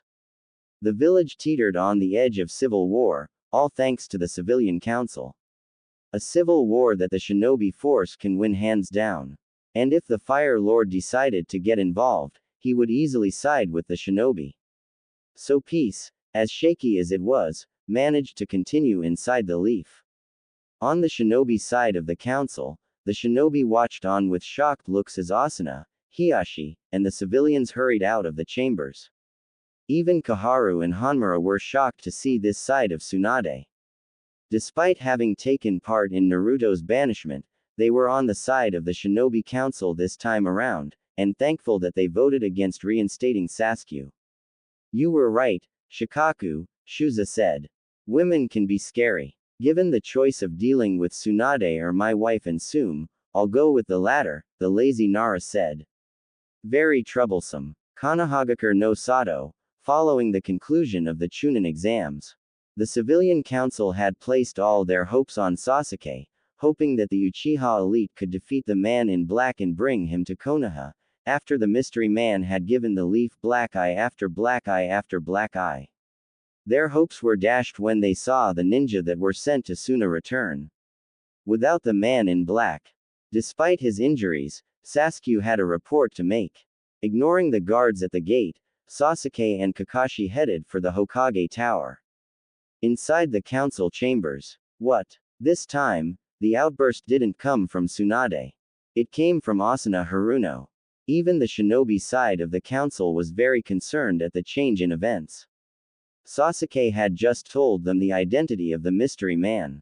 Several high-ranking Junin also sat in on this meeting, as they were curious as to who the mystery man was. I said he is the emperor of the Western Empire, the Uchiha confirmed. He told me before knocking me out. The cage had all but confirmed it. On the shinobi side, shock was the evident reaction, while disbelief reigned on the shinobi side. Even the normally arrogant Danzo was shocked. The mystery man was the infamous emperor that has been making waves back in the West. This definitely complicates things, Asuma said. This one agrees, Sume seconded. At least I feel a whole lot better about losing. Troublesome, Shikaku muttered. Very troublesome. We almost pissed off the Western Empire by attempting to kidnap their ruler. Inochi and Shuza, who were seated next to their teammate, also agreed. Danzo was thinking along the same lines. From what I managed to get out of Gaara, Sasuke continued, he is accompanied by his elite guard, 8 chosen warriors whose main objective is to protect the emperor from any and all threats. So what was the emperor doing in Suna, of all places? Asuna demanded. He seems to be pretty chummy with the Godime Kage, Kakashi said. We noticed an imperial consulate in the city. Gaara's also mentioned that he had sent Sarutobi and his team to personally train under the emperor himself. Given their performance in the Chunin exams, the emperor has succeeded. I have to admit that those 3 cleaned house. Asuma smiled at that. Had Maru stayed in Konoha, he would have made a fine Chunin. It could be a trick, Asuna shot out. As much as I would like to believe Captain Hatake and Junin Uchiha, we need more proof. Those merchant houses that has surfaced, the Pakera merchant house, they came from the west. Tsunade knew what Asuna's intentions were. There's a traveling merchant from the Pakera house in the market. I will summon her to appear before the council. The merchant in question was a former special Junin-level kunoichi named Meiki Asahina. Following the Unification War, she had left her unit at the age of 27 and had signed on to the Western Empire's Intelligence Division, which ultimately led her to the east, her assignment being Fire County. Her cover was that of a kunoichi turned traveling merchant working for the Pakara Merchant House's Fire Country branch, located within the imperial consulate inside the fire capital. Tsunade found it strange that the emperor had refused to allow a fire consulate inside his empire. She also had a paltry bounty of 25 million ryo placed on her head, given her role in killing a group of bandits who had tried to raid the Pakara merchant caravan while on the road to the fire capital. Twice a week, she and her entourage of Pakara merchants would travel to Konoha. She was also loyal to her emperor to the point that she nearly blew her cover when she ended up arriving on the anniversary of Naruto's banishment. Fortunately, her coworkers had managed to calm her down. So imagine her surprise while packing up the stand and preparing for the trip back to the fire capital. She was summoned to the Hokage Tower by 3 members of the Anbu to face the Konoha Council. Tsunade looked at the former kunoichi, easily identified by her crimson flak vest and her ninjutsu, which was strapped to her back. Meiki looked back at her with a bored, yet curious expression. The slug sage cleared her throat. First off, thank you for coming to this meeting. You are not in trouble of any kind. We just have some questions we would like to ask of you. Meiki shrugged her shoulders. Shoot. First off, what is your name? Tsunade asked. Meiki Asahina, former captain of the Imperial Defense Forces, 3rd Battalion, 7th Division, 1st Squad. Now, I'm a merchant with the Pakara Merchant House, Meiki replied. A merchant? Yet you are armed and wear the flak vest of a ninja, Kaharu pointed out. I wear this as a badge of honor. To remind myself that even though I am a merchant, I will always be a ninja, Meiki replied. The katana is for merely self-defense. The shinobi could respect that, Danzo included. An Anbu handed her the picture of the disguised Naruto. Can you identify this man? Tsunade asked. Of course, Meiki replied. That's His Imperial Majesty, the Crimson Fury of the Empire. In other words, he is the Emperor of the West. Whispers and murmurs were heard throughout the council chambers. Does he have a name? Danzo asked. He does, but I am under orders not to say it. The Emperor has many enemies, and there are those in the East who wish to make a name for themselves by eliminating His Imperial Majesty and take his throne. His clan is virtually the richest out of all of the clans in the West. That was understandable to the gathered shinobi. That's not good enough, Asuna Haruno snapped. Tell us his name. Meiki turned to the civilian council member. You don't like that? Tough shit. I answer to the Emperor, not you. How dare you? Asuna shouted, rising to her feet.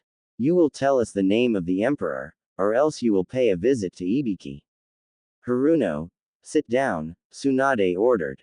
Leave it to the hot-headed Haruno to antagonize their guest. But, Asuna sputtered, shut up and sit down. The Godime bellowed, the sheer will alone made Asuna collapse into her seat. Once Asuna was properly humbled, Tsunade turned back to Meiki. I apologize for Representative Haruno's behavior. Apology accepted, Lady Hokage, Meiki replied. I take it you want to know more about the boss? The boss? Tsunade repeated. It's a nickname we have for the Emperor, Meiki explained. It goes back during the days of the Unification War. To answer your question, yes, Tsunade replied. We would like to know more. He's tall, 6 feet even, reddish blonde hair, blue eyes. But when he uses his bloodline, they turn to gold. Likes to wear black, which earned him the nickname, the Man in Black. I fought alongside him in the Unification War, back when he was a teenager. You mean, Shikaku began. Meiki nodded. He unified the lands and became emperor when he was 15 years old. That was 3 years ago. Quite an amazing feat for a kid. Asuna snorted at that, but kept silent. Danzo, on the other hand, was pretty impressed. Yosh, the emperor is truly a youthful opponent. Rock Lee shouted. To have unified the West in such a short time. Indeed, my most youthful student. Guy said. Guy sensei. Lee. Guy sensei. Lee. Guy sensei. Lee. Bonk. Bonk. Tenten brought the dreaded jutsu to a halt by knocking both men out. The shinobi side breathed a sigh of relief. Thank you, Tenten, Tsunade said, thus sparing the council the dreaded flames of youth, jutsu. Continue, Captain Asahina. He has that charisma, that strength. He can make you believe in him, Maki continued. He fights alongside his soldiers. Even when we were on campaign, he would do his share of the work around the camp, and still have time to conduct a war. He was trained in both the shinobi arts and the way of the samurai. I would die in a second for him. We all would. Loyalty, Inochi Yamanaka said. A powerful weapon for any leader to have. Maki nodded. Yes. He is loyal to his soldiers and to the people, and vice versa. What can you tell us about his armed forces? Danzo asked, getting a nasty glare from Tsunade. Sorry. I can't divulge that information. Will that be all, Lady Hokage? Tsunade nodded. Yes. You may go. Maki bowed and departed from the chambers. Once she was gone, another round of talks began. I say she is lying, Asuna said. We should take her to Ibiki and see if he can loosen that tongue of hers. Danzo was thinking along the same lines. Only difference was that he was considering kidnapping Maki and converting her to his route. But he quickly dismissed that idea. If she was tough enough to have a bounty on her head, then sending Root Anbu after her would be a bad idea. She was not lying, Inochi rebuked. I checked her mental patterns while we talked. She was very truthful and open. And from the look of things, she can still fight, even though she is no longer a ninja. We don't know what the ninja from the Western Empire are capable of. If the Emperor himself is a skilled fighter, what does that say about his forces? Tsunade sighed. Inochi did have a point. As of this moment, the Emperor is to be left alone. I will not have Konoha wiped out over a misunderstanding. The council nodded. The Godime turned to the injured Uchiha. Uchiha, get your injuries taken care of.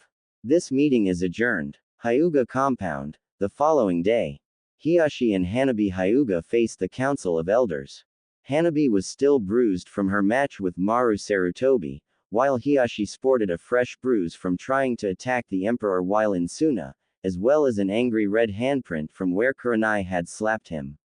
Both the clan head and his designated heir did not look very happy. The reason being was not that Hanabi had made the grade to Chunin, as she was defeated by Maru Sarutobi. The reason was that earlier that day, a courier ninja had dropped off Hinata's Hitai and a scroll addressed to Hiashi and Hanabi. The scroll had all but verified it. Hinata had defected from the clan, and the village. Hinata had disappeared the night before the Emperor had fought Sasuke Uchiha in the finals. Hiashi had the main and branch clan members comb Suna looking for her, but to no avail. Until that morning, when he received Hinata's Hitai and the scroll. The scroll was simple and to the point, and it was from the Emperor of the West. In the end, Hiashi and Hanabi were reprimanded. Kurenai was cleared of any wrongdoing, but it was a bittersweet victory. Tsunade had to follow the rules of the Konoha Charter and Hinata was placed in the bingo book as AA-ranked missing ninja with orders to retrieve on site. Now, the clan head and his heir was in a meeting with the Hyuga Council. This is most disturbing news, Hiashi, one of the council members said. Not only did Hinata had defected from the clan and from Konoha, but the Emperor was able to remove the caged bird seal. Impossible. A female Hyuga main branch member said. That seal was designed to be permanent. How can the Emperor remove it? Either way, no one from the branch clan must not know about this, the first member said. If they find out that the caged bird seal can be removed, then we are looking at a civil war. I agree, Hanabi said. Hinata is gone, and the Byakugan is in the hands of the Empire. That is unfortunate. But the Emperor cannot protect Hinata all the time. She is, as my father has told me, and it has already been proven, weak. All we have to do is bide our time. Hinata will return to the east. And when she does, we will strike. Furthermore, if it pleases my father and the Honorable Hyuga Council, I propose an incentive to get Hinata back. Such as? A third council member asked. A bounty contract on Hinata, Hanabi replied. 20 million ryo to anyone who brings Hinata back alive to face justice. A reasonable incentive, Hiashi said. After talking it over, the three council members turned to Hiashi and Hanabi. Your proposal is acceptable. Make it so. Several hours later, Shikamaru Nara was currently enjoying his favorite pastime, cloud watching. Or at least he was when the form of Sasuke Uchiha blocked out the clouds and the sun. So is it true then? Shikamaru asked, not moving from his perch. The man in black is the emperor. It is, the Uchiha replied. This complicates things. What do you want with me? A word, with you and your father, Sasuke said before walking off in the direction of the Nara home. The lazy Chunin groaned. Damn, this is very troublesome. Nara Ranch, later on. Shikaku Nara played host to Sasuke Uchiha. The clan head, deer herder and his heir sat at a table with the Uchiha. Yoshino had served the three men drinks, stopping only to give her husband and the last Uchiha a nasty look each before retreating into the kitchen. Apparently, even the hot-headed wife of Shikaku disliked playing hostess to even Sasuke Uchiha. To what we owe the honor of your visit, Sasuke Uchiha? Shikaku asked as he took a sip of his tea. The Emperor of the West, Sasuke replied. We all fought against him. We all lost. You want to trade notes, Shikaku surmised. Not much to tell about him, only that for a kid, he's pretty damn tough. I always thought that he would be older. But still, to unify the West in only 2 years, very impressive. Fighting-wise, we got off light. Can't say the same for Hitaki, the Inuzuka and the Hyuga. He's a hard person to analyze, his fighting style ranging from direct and brutal to smooth and fluid. I saw that as well, Sasuke said. His taijutsu and ninjutsu are top-notch. Add the fact that his bloodline pretty much blocks the Sharingan's ability to copy jutsu, he is indeed a formidable fighter. Given his skills and abilities, Shikamaru began, he could easily make SS ranking in the bingo book. Danzu's taken an interest in him. Pretty obvious, Sasuke said. I think he's given up on me joining his side. But you got to admit that it's strange. The Emperor knew exactly how to fight each and every one of us. He knew our strengths and our weaknesses and exploited them to his advantage. He broke your Kujimane before Ino could possess him with her mind jutsu, and repeated the feat with your father. He knew how to counter and exploit the weakness of the Hyuga's Juyuken. Rock Lee respects him, despite losing to him, as does Guy. Tenten is pretty much obsessed with that sword of his. But that beatdown he gave to the Inuzuka and Captain Hitaki. Shikaku shuddered. Very troublesome. Sasuke nodded. Indeed. And look what happened to Hitaki. And he and his elite guards took apart Danzo and his route, as well as 2 separate squads of Anbu Black Ops. Captain Mitarashi wants a rematch against him. There's a lot more to this guy than he appears. You think that, wouldn't you? Shikaku responded. Hitaki may have been an idiot for a sensei, but he did teach one valuable lesson. Look underneath, the Uchiha replied. Gaara seems to know him. Why else would he attend the Suna exams? You're thinking that he could be allied with Suna? Shikamaru asked. Sasuke shrugged his shoulders. Could be. I noticed an imperial consulate in the city. And Gaara was more than willing to allow the Emperor and myself to fight in the Suna arena once the tournament was completed. So yeah, an alliance with Suna is pretty feasible. Hard to believe that he unified the West while most of us made Chunin, Shikamaru drawled. And he survived a confrontation with Itachi and his shark-faced buddy, a feat in itself. And the fact that he has intercepted most of the Jinchuriki from the Akatsuki. Sasuke trailed off. Do you think that he can be among them? Shikaku and Shikamaru stiffened slightly. They knew that Sasuke was talking about Naruto. While the remaining members of Cell 7 were indifferent in regards to his banishment, Sasuke showed general remorse in seeing his former teammate banished. Shikamaru had even overheard him at his cousin Obito's grave one day, saying that Naruto may had been a knucklehead and a dead last, but he was loyal and that the council should not have banished him. But ever since Sasuke had released the details of the planned Uchiha revolt, as well as of the circumstances of the Nine Tails attack on Konoha, he has gained even more of the shinobi population's mistrust. The civilian council continued to kiss his SS. Sasuke downed the rest of the tea and placed the cup back on the tray. Either way, I hope he is still alive and happy, regardless of his banishment. Thank you for your time, Lord Nara. Shikamaru. I think I can find my way out. Once Sasuke was gone, Shikaku looked pensive for the first time in a while. So what do you think? He asked Shikamaru. Uchiha has a point, Shikamaru said. Deception's always been part of our way of life. The Emperor is a wild card at best. A highly skilled wild card, but a wild card nonetheless.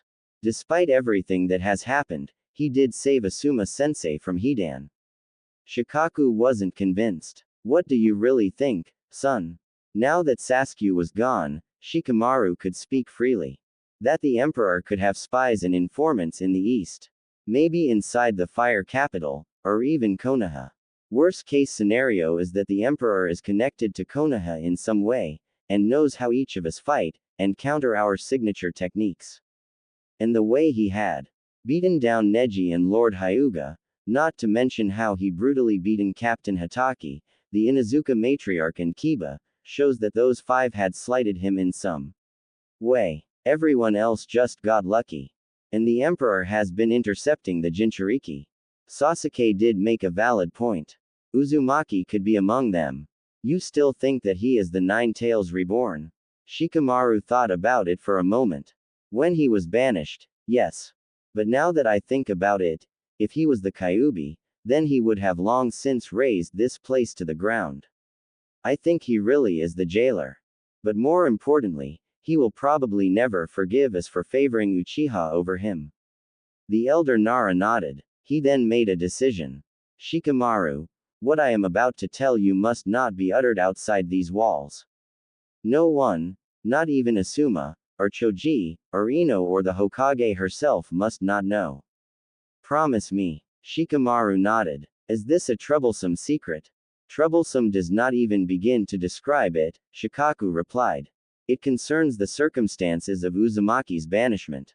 Swear it to me, on your honor as a member of the Nara clan. Shikamaru sighed. I swear on the honor of the Nara clan. I will tell no one. And Shikaku told him. Once he was finished, he stood up. Feel free to throw up. I know I did. Once Shikaku was out of the room, that was what Shikamaru had did. He made a beeline to the bathroom and emptied the contents of his stomach. His dad was right. Troublesome did not even begin to describe what has happened to Uzumaki. My God, what have we done? Was the last thought that Shikamaru had before he puked again. Snafu's notes. This completes Naruto's side stories. Next we'll chronicle Hinata's side as she trains under Kiyomi, getting closer to Naruto, and will ultimately lead to the Akatsuki invasion of Suna. Imperial Palace. Nighttime, 3 weeks after the Suna Chunin exams. Ow. Ow. Hold still, Hinata. I'm almost done. Ow. Inside the master bedroom of the Imperial Palace, Naruto was tending to Hinata's injuries. Katami had created a wooden training dummy, similar to the wooden Wing Chun training dummy with stand, and had Hinata train on it for most of the day. The end result was skinned knuckles, several cuts and bruises, and a couple of splinters. Naruto was busy tending to Hinata's wounded hands. A first aid kit was on the table, and it was open. Naruto was plucking the remaining splinters out of Hinata's right hand with a pair of tweezers. Her other hand was already treated and bandaged. Fortunately, it was Friday night, meaning that the Emperor and Hinata had the weekend off. If it's any consolation, I had my share of injuries when I was training under Katami as well, Naruto said. Combine that with Sanshi, Zabuza and her, Katami was the toughest. Between you and me, her training methods could give Guy a run for her money. She was that bad. Ow. Hinata winced. You're getting off light in becoming a sage, Naruto said as he cleaned the injuries and was currently bandaging them. I was busy learning how to fight so I can unify the lands. She's training you for 6 months. I had to train for 9. Sanshi was strict in ways that would make old man Sarutobi blush. Zabuza was a certified psycho, Yugito is a sadist, and Katami's an insane dominatrix. Hinata coast an eyebrow. And those four helped you win the war. I wouldn't be emperor without those four and their insane training methods. True. Okay. All done, Naruto said as he finished tending to Hinata's injuries. You should be fine come Monday.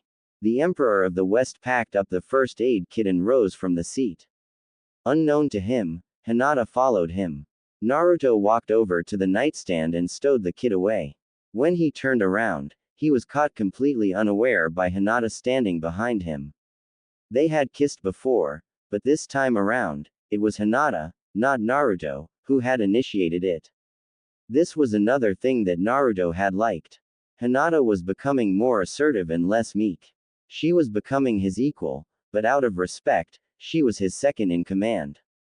Oh, we're the Hyuga and Konoha are going to be in for a shock when Hinata resurfaces as not as the Fox Sage, but as the Empress Consort of the Emperor himself. Empress Consort Hinata Namikaze, Naruto thought as he carried her to the bed. I like that. The couple would make out for most of the night. They both agreed that they would take their relationship further when they were both ready. Right now, this was all they needed for the moment. Hyuga Complex, Konohagakure no Sato. Hiyashi Hyuga knew that something was wrong when he began to read the mission report. Hanabi and Neji sat in front of the Hyuga Patriarch as his expression grew from neutral to angry. The 10 main branch ninja were the pick of the litter. They should have no problem in retrieving Hinata from the Empire. What he didn't expect was that his daughter, the same one who everyone in the clan had written off as weak, not only defeated all 10 Hyuga ninja, but had also branded Heizu with the caged bird seal. Hiyashi slammed the mission scroll onto the table. Hanabi didn't even bother to read it, as she and Neji was already briefed on the chain of events which led up to this point. Neji, on the other hand, hid his emotions well. Despite disliking Hinata, he hated Heizu even more. In his mind, Heizu got what he deserved. What made Hiyashi so angry was that Heizu had committed suicide rather than to go through life with that accursed seal. It was another black eye to the illustrious Hyuga clan. It appears that Hinata has learned some new tricks while she was away, Hanabi noted. Then again, I'm not surprised. You spread your legs to the most powerful man in the West and he will teach you how to defend yourself. Hotaru will be most displeased when he finds out that his son has committed suicide, Hiyashi said. Turning to his remaining daughter and nephew, he gave them their orders. Hanabi, Neji, find Hinata, and bring her back. I don't care how it's to be done. If we do that, then we risk the wrath of the Emperor, Neji pointed out. This is a clan matter, Hiyashi snapped. He can always find another whore to keep him warm at night. If word gets out that Hinata has been freed from her seal, but also drove a main branch member to suicide, then we will lose our standing in Konoha. See to your orders. Hanabi and Neji nodded and left the room. Snafu's notes. For the Hinata vs Hiyashi fight, I look to Ip Man, the Donnie Yen flick, for inspiration. This is going to be very painful, for Hiyashi. Wave Town, Wave Country. Watching from the sidelines, Naruto Namikaze had a slightly worried expression on his face. Fortunately, his hat had concealed the worry he had on his face as Hinata faced down Hiyashi. Naruto knew that this was a long time coming. Even he knew about the emotional abuse Hiyashi had put Hinata through, which had ultimately led to this final encounter between father and daughter. He wasn't worried for Hinata. He was worried about the state Hinata was going to leave Hiyashi. But that was just a fleeting moment, as he looked on in anticipation of the inevitable match between the former heiress and her father. He had given some advice to Hinata before they made their appearance. Advice that was brief and straight to the point. Advice that even Hinata liked very much. Crush him. The people of Wave Town had given the two combatants a wide berth, as the battle was going to take place inside the town square, Naruto promising that he would personally pay for the damages that would soon follow from this battle. Hiyashi was escorted by Hanabi Hyuga and 3 members of the main branch, while the Emperor and his elite guards backed Hinata. The Hyuga patriarch looked regal, yet intimating in his traditional robes, while Hinata was clad in her usual ninja jumpsuit. Having discarded her hoodie when she first arrived in the West, she had on something more practical, a black Junin-style flak vest, similar to what Naruto would sometimes wear. Her hair was tied into a single braid. Simply put, Hinata was ready to kick some major SS. So you finally come, Hinata drawled. Only when your so-called honor is compromised, do you actually take action instead of sending your underlings to do your dirty work. This has gone on long enough, Hinata, Hiashi snapped. You have tarnished the family name for the last time. Be warned, if you continue down this road, then you will not live to see the end of this day. But if you forsake the emperor and return to the clan willingly, then I will spare your life. I think I will take the other option and beat you down, Hinata replied. You have called me weak because I was not the perfect little heiress that you wanted. Mother would be ashamed as to what you have become. Now Hiashi was incensed. Don't you dare dishonor her memory. You, who have betrayed your clan. Just to be a whore to that upstart of an emperor. We'll see if you can still warm his bed when I am through with you. The elite guards, Conan especially, were ready to take the arrogant Hyuga apart for that insult to the emperor's fiancé. But Naruto ordered them to keep their cool. This is Hinata's fight, he whispered. She must face her own demons and conquer them. Meanwhile, Hinata looked unfazed. I only wanted your recognition. You forsook your own daughter for your own political standing. When you branded me with the caged bird seal, that was the last straw. I have beaten Neji and Hanabi. She pointed to her father.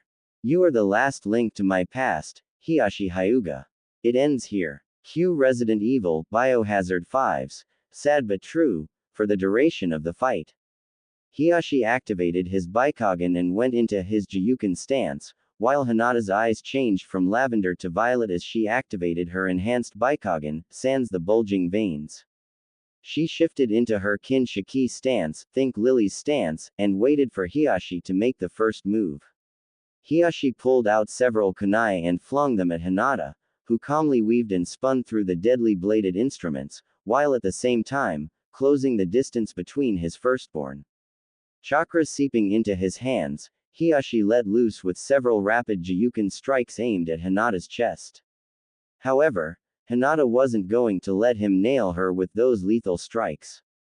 She has proven to Hanabi and Neji that the Kin Shiki was a lethal style when it needs be. Now, it was time for Hiashi to feel its wrath. Hinata calmly dodged the first several Jiyuken strikes before parrying the rest with her forearms. She then scored the first hit, a open palm strike to his jaw, having breached through his defenses. As Hiashi staggered backwards, Hinata went back into her stance. While Hiashi was busy sitting on his SS for the past couple of years, Hinata had been training long and hard, with Katami and Naruto helping her reach her full potential. The former heiress then moved in, kicking low, then high, forcing Hiashi to block both blows, wincing from the impact. Then she closed in the distance before Hiashi could recover. A straight punch to the face, followed by a blow to the chest.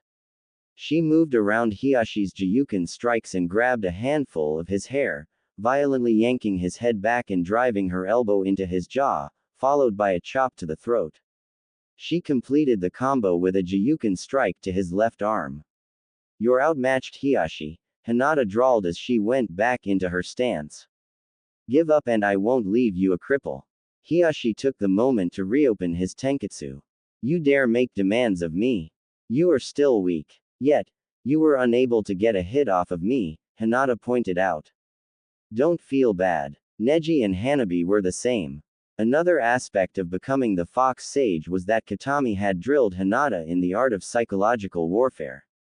Hinata knew how to press Hiashi's buttons, causing him to make several mistakes.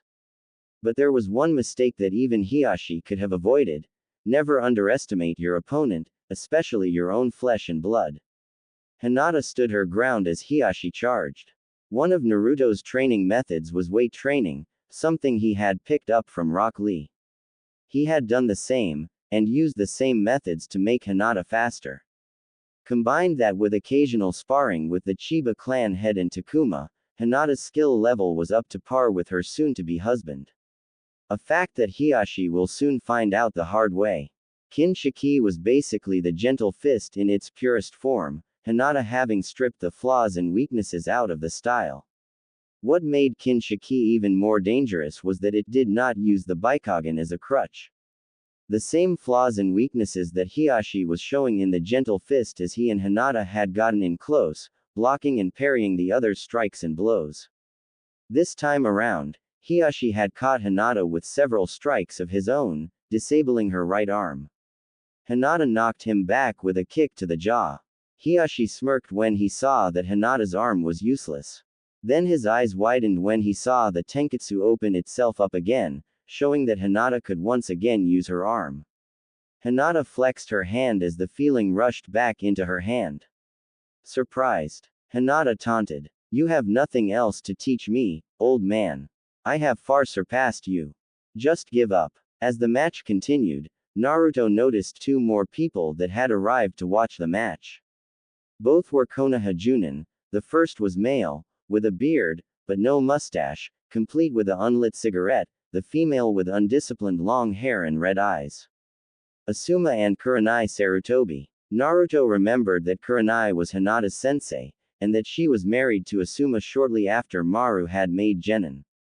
Asuma was watching him, while Kurenai was watching her former student with what appears to be pride on her face. Nudging Sana on his left and Yahiko on his right, he said, "Watch those two. Just in case they try anything." The two guards nodded as the fight continued. Kurenai cared deeply for her team. So when Hinata had defected from Konoha, she was no fool. She knew the reasons why. The Emperor has given her an opportunity to become strong without her clan holding her back. She always told Hinata, Kiba and Shino to do what was right, and this fell under that category, clan be damned. The Genjutsu mistress watched with a sense of pride as Hinata not only stood up to her father, but was also winning. She wasn't using the Gyuken style either. Well, it looked like the family style of the Hyuga, only that it was more purified. Kurenai nudged Asuma. "Looks like the rumors were true about him being here," she said, flicking her head towards the Emperor, dressed in all black, complete with the cage-style hat, flanked by his elite guards. Asuma nodded. "Still can't believe he was just a kid when he united the West. Looks like he was smitten with your student, probably the main reason why he took her. Oh, if they only knew. Looks like your former student is holding her own against Hiashi," Asuma noted. Kurenai nodded. It made her sad to see that her former student was branded a missing ninja, but from what she had heard of the enigmatic Emperor of the West, she knew that he would protect her from all threats. Hinata ducked, then leaned backwards to avoid Hiashi's attacks. Hiashi attempted a palm heel strike, only to have Hinata counter by calmly flipping him to the ground.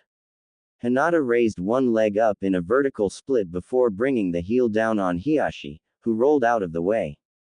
Hiashi had been training hard for this day, this Hinata had realized. After Naruto had defeated both Neji and himself, Hiashi had gotten back into training. But Hinata too had been training, refining the Kin-Shiki into a formidable, yet deadly style.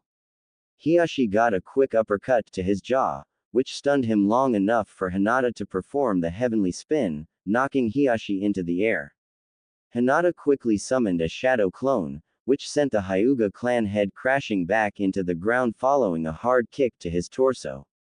As Hiashi bounced from the impact of landing hard on the pavement, the shadow clone vanished. Hiashi got up, albeit a bit shakily as Hinata calmly stood there in her stance, determination in her eyes. The Emperor was calmly watching from the sidelines, pleased at how the battle was playing out. Kurenai and Asuma could make out that he was smiling, as Hinata had taken a page out of his playbook. Hinata had interlaced her hand with Hiashi's, and had twisted it to the point where the pain forced Hiashi down on one knee. That left Hiashi open, allowing Hinata to strike him in the face repeatedly with a closed fist, the same way that Naruto had done to both Kakashi and Kiba, before flipping him to the ground.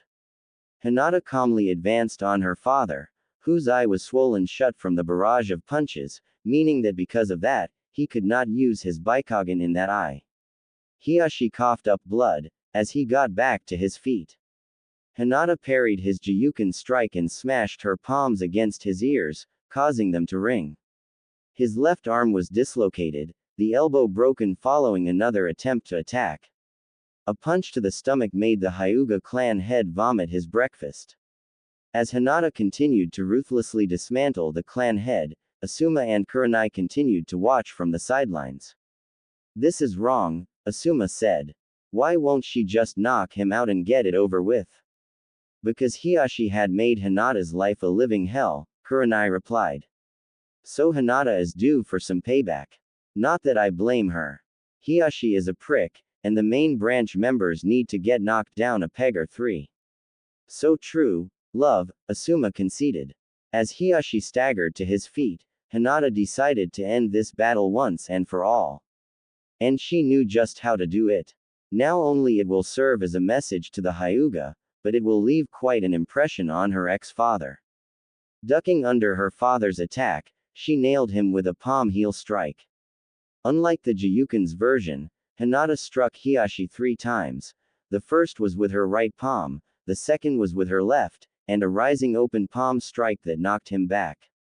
Hinata was not finished. One punch to the face, followed by a hard kick to the ribs, cracking the bone, which was then followed by a kick to the shins and a chop to the throat that stunned the Hyuga clan head, allowing Hinata to nail the clan head with a power jump kick, flipping off Hiashi's body and landing gracefully, while Hiashi landed on a heap.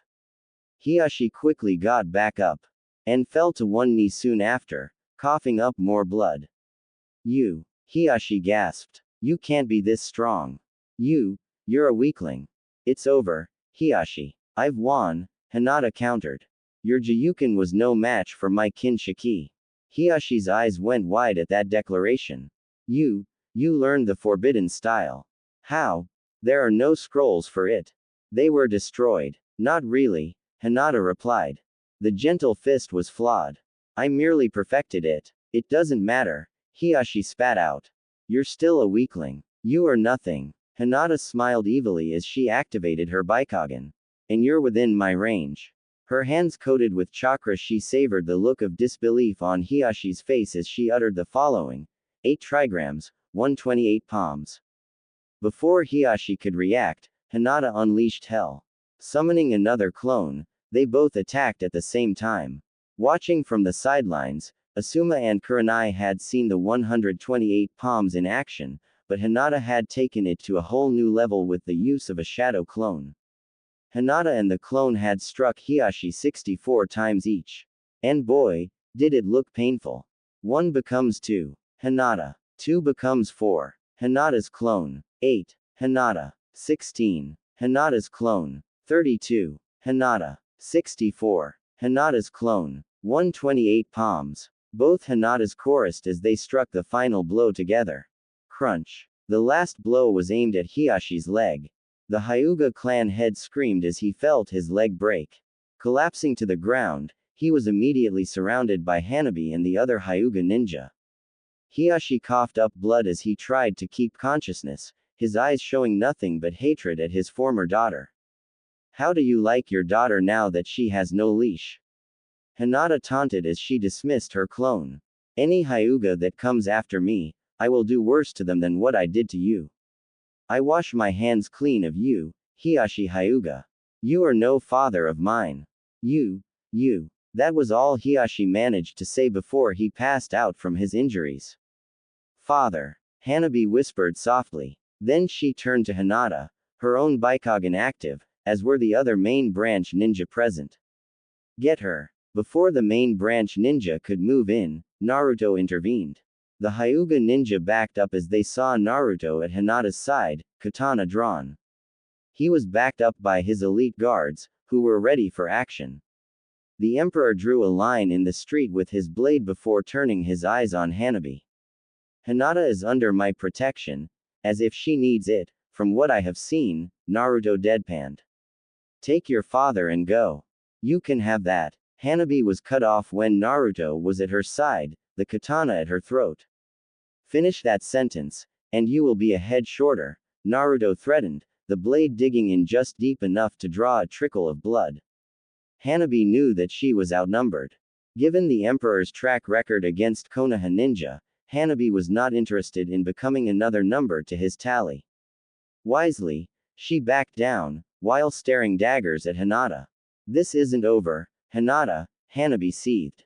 Oh, but it is, Hinata replied as Naruto sheathed his katana. She took to his side. Take him and go. Wisely, the Hyuga envoy made their retreat. Naruto and Hinata returned to the Inn of the Waves via Shunshin. Meanwhile, Asuma and Kurenai both had shocked looks on their faces. Honey, did we just see what I think we just saw? Asuma asked, flabbergasted. Did Hinata just cripple Hiashi? The red-eyed genjutsu mistress slowly nodded. It looks that way. Despite Hinata being a missing ninja, she could not have been more proud of her former student.